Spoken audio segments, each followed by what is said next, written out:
দেখুন, মহেশতলা নিয়ে বিজেপি বা বিরোধীরা যখন একের পর এক কুৎসা এবং প্ররোচনা ছড়াচ্ছে, পুলিশ কাজ করছে, তখন বজবজ থানা এলাকায় গতকাল একটা ভয়ঙ্কর চক্রান্ত ধরা পড়েছে। মোটর বাইক, টু হুইলার সব বাজেয়াপ্ত হয়েছে। ধরা পড়েছে এমন কিছু দুষ্কৃতী যারা বিস্ফোরক নিয়ে ঘুরছিল।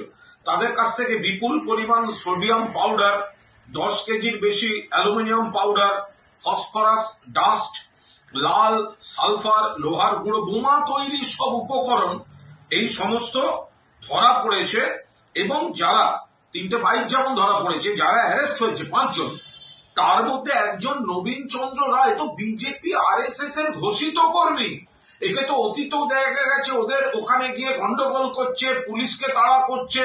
এগুলো তো ওই এলাকায় বাটা মোড় ইত্যাদি ইত্যাদি সব দেখা গিয়েছে। অর্থাৎ যেখানে গিয়ে শুভেন্দুবাবু, সুকান্তবাবুরা গিয়ে প্ররোচনা দিয়ে হাইপ তুলে নিজেরা গিয়ে একটা গন্ডগোল ওই মহেশতলাকে কেন্দ্র করে যেগুলো প্ররোচনা দিচ্ছেন, এবার দেখা যাচ্ছে যে বিজেপির লোকেরা ওখানে বিস্ফোরক নিয়ে পুলিশ ওটা ইন্টারসেপ্ট করেছে। পুলিশ গোপন সূত্রে খবর পেয়ে ধরেছে নবীন রায় কে, সে তো বিজেপির লোকজন।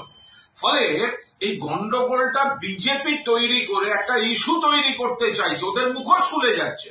এবং মহেশতলা থেকে যা খবর আসছে, ওই জায়গাটা নিয়ে গন্ডগোল, সেই জায়গাটা পৃথিবীর লোককে ওরা ভুল বোঝাতে চাইছে। এলাকার মানুষ যা বলে দিচ্ছেন, ওখানে ফলওয়ালা বসতো, কয়েকজন ফলওয়ালা বসতো বাজারের সামনে, সবাই জানেন।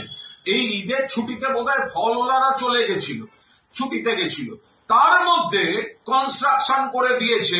ফলওয়ালারা এসে দেখছে কনস্ট্রাকশন, এবং ওরা জেনে শুনে করেছে। এবার বলছে তুলসী মঞ্চ কেন তুলে দেওয়ার চেষ্টা হয়েছে, রটিয়ে দিয়েছে উত্তেজিত করার জন্য। বাস্তব হচ্ছে ওখানে ফলওয়ালারা বসতো, 2-3 দিন আগে ওখানে একটা কনস্ট্রাকশন করে দিয়েছে। তারপর আবার গুন্ডা পাঠাচ্ছে ওই জায়গাটাকে আরো কি করে পরিস্থিতি ঘোরালো করা যায়। এটা হচ্ছে বিজেপির নোংরামি। এখানে পুলিশ প্রশাসন সঠিকভাবে কাজ করছে।